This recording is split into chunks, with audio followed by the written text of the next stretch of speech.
Good morning, good morning, good morning. As you can see, about 9:20 in the morning, been up trying to get some stuff together, coffee.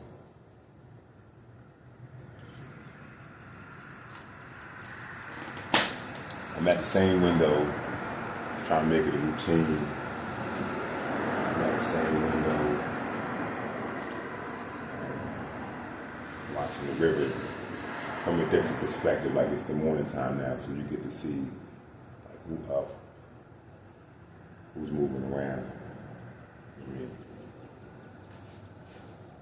so like I said, it's like I be wanting to document the phases or the experiences I have now that I choose to be a practicing Muslim, drug-free,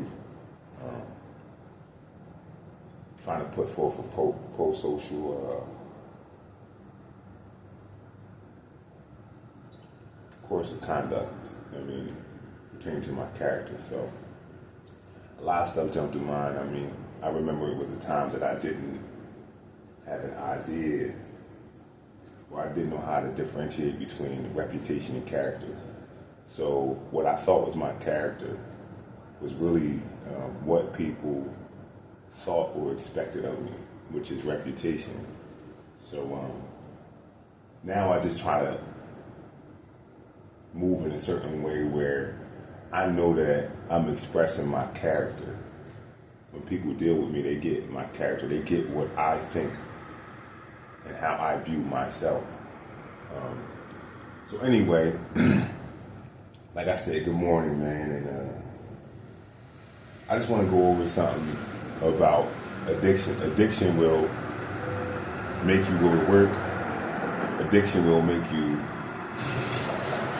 open up a savings and a checking account. Addiction will have you go get your driver's license renewed and all that shit. Because it's cunning, you know what I'm saying? Like the disease is cunning. And it don't really got nothing to do with chemicals. It has everything to do with behavior. So last night, right, I'm at work and a particular employee, he struggles with substance abuse, right? So he come in, and this is a continuation from the night before.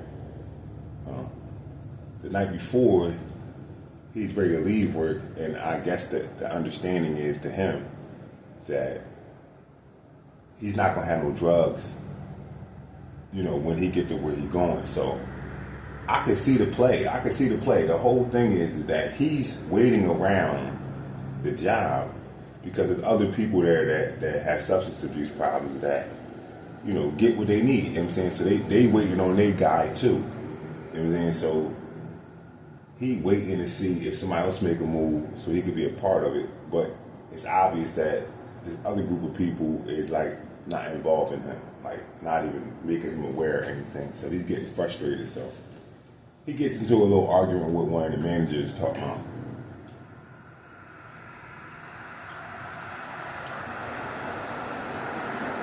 how he gotta hurry up. He gotta hurry up and clean because they're not trying to give him no overtime. You know what I'm saying? Because he pushing the line of his hours. You know what I mean? So he has a moment with her, and then he come to me last night talking about how, I'm gonna get these people in trouble. You know what I'm saying? I know what's going on around here. Like, and I'm like, bro, I don't do that. You know what I mean? I don't even participate in that, like, at all. Like, I'm not trying to get nobody in trouble. I can care less. I'm here to do my job, and then I'm going home. I'm never planning somebody's demise. You know what I mean? So anyway. So as soon as I get to work yesterday, because that incident happened the day before, so as soon as I get to work yesterday, he walked in the back door, he comes like, yeah, man, I just had a conversation. I said, listen, Linda. No. You know what I mean? So So he get an attitude with me talking about, well, this is exactly what he said. Man, you always think you know everything. I'm out. I didn't even say a word. I just clapped my hands together and said, listen, Linda. You know what I mean? So I watch him from there. He's looking at me from a distance trying to figure me out. There's another dude there who works in the same area that he worked. And the beat build on it, you know what I'm saying? So they over there start arguing about an order, a ticket coming in. They start arguing about an order, and then supposedly this boy will tell him he's going to punch him in the face. They ready to get the fighting behind the line, right? So he's like, man, I'm out of here. I quit. I quit. I'm leaving. So I say it out loud, Addiction is the only thing. This is what I say. Addiction is the only thing that'll make you quit a job that's your only source of income. Addiction will make you walk away from something that's your only source of income in the moment.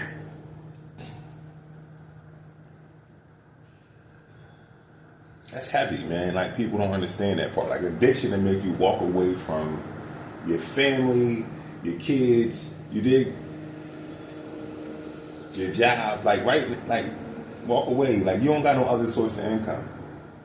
But because you want to get high, it ain't got nothing to do with you being frustrated about orders coming in, somebody messed up a burger, this, that, and the third, it's hot back here. That's every day.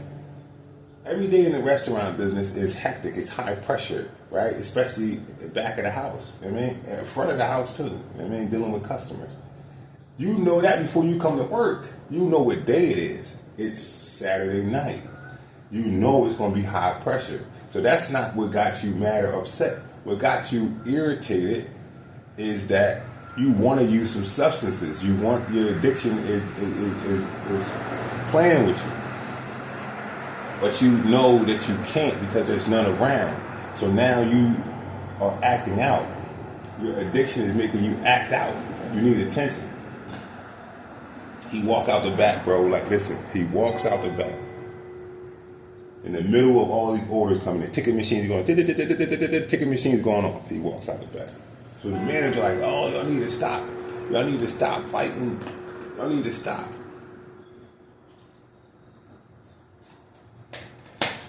So now the other dude who's involved in this he say, you know what? This is going to be my last day. This is my last day. Like, I ain't tolerating this no more. This is going to be my last day. I'm like, and thus, and here we go, right? And thus, the events take shape where, your mess, your nonsense, alhamdulillah, your nonsense will spill over and dirty up other people's lives and experiences. Nobody wants to get assaulted at work. It's 2024. Nobody wants to get punched in the face at work. That's not how life go no more. Like, you know what I'm saying? Ain't nobody gonna go for that. You putting your hands on them at work. Workplace violence is not cool. Right? We see what happened. So, like, for the next 2-3 hours, the dude's in and out the back. He's in there, out, in there, and the manager's struggling to get him to focus on making his food, right? So whatever happens, right, I forget all about it, like, because, I wash dishes. So I focus on my job, and I execute at a real high level. You know what I'm saying? So by the time I look up, I hear this dude talking about, does anybody want milkshakes? Now this is in the middle of a bomb going on. This boy talking about, do anybody want milkshakes? He's singing and laughing now and joking, and I'm like, what the? But I know what happened. Because I'm watching it. Like, it's all about behavior. I'm like, oh, snap. Somebody gave him some drugs. Somebody gave him some. Because his whole like makeup is the opposite of how he arrived here. Like he's like a different person. The dude goes and gets a blender, milk, ice cream, all this stuff, peanut butter straw, all this stuff. He made like 19 different kinds of milkshakes. Like he's like literally making to order all types of milkshakes for the staff. So anyway, fast forward, you know what I mean? Fast forward, this boy comes to me at the end of the night and says, yeah, man, you know, I got a little bit of drugs from such and such and I did it in the bathroom. I said, oh yeah, I know. So then I started to lean into him because this is a moment where in my particular position right now, it's a moment for me to get at him, jump in his shirt about his criminal and addictive behaviors, right? So I started to lean into him, right? Bro, this not gonna sound cool. And you might not want to hear this because you don't really got no real friends. And the people around you not your friends because they're not going to give you this advice that I'm going to give you. He's like, what's that? Mind you, his eyes is glassy, big eyes. I mean, I said, you need to voluntarily check yourself into rehab before somebody forces you to do it. And then you take rehab as a punishment. You need to voluntarily check into rehab. Put some value on yourself to the point where you voluntarily say, you know what, I need help. Right? Called being humble. I need help. My life is out of control. Before somebody forces you to go into rehab. And then you view rehab as a punishment, which you won't get no benefit out of it. He said, after I got finished talking to him, I feel like I just was in rehab just now talking to you. I said, in what way? Like, explain it to me, because you know, I'm in the moment, bro. Like, I'm in the moment. I'm trying to learn how to promote, you know, IVF, you know, the facilitating part of my nonprofit. I'm trying to learn how to deal with people. So I said, how did you feel like you was in rehab? He said, because, like, you ain't play no games. Like, you got right to, I know I got a problem.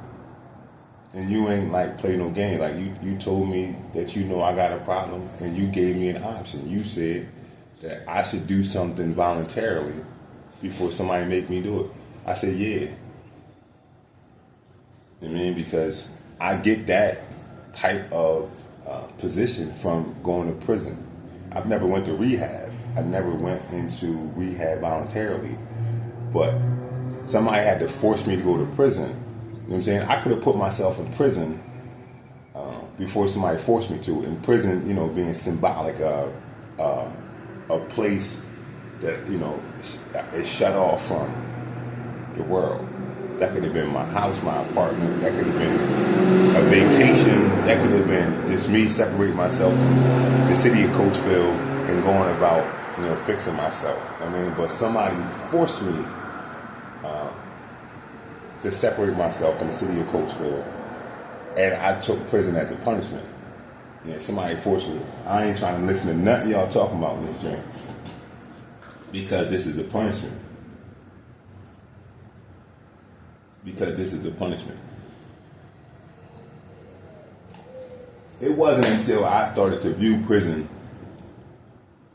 as a positive, necessary experience that I started to benefit from being in prison. So now, let's just transition the whole conversation to, are you capable of asking yourself this? Is prison or treatment a benefit? Can you say, yeah, man, I benefited from being in treatment or prison? There's not too many people that's going to say, man, I benefited from being in prison, except for if you like look at somebody who wrote a book or worked out, got in physical shape. Because other than that, it's viewed as a place of stress, worry, restrictive. It's restrictive, right? Challenge yourself. Challenge yourself. I challenge myself to write a 1,000-word essay on the benefits of treatment or incarceration. Challenge yourself to write this essay and see what happens, and see how cathartic it could be for you to delve and do a deep dive into, your position and your views on being restricted. Hopefully that could be the first step that you take towards the door, which needs to be opened for you to walk through and come out on the other side.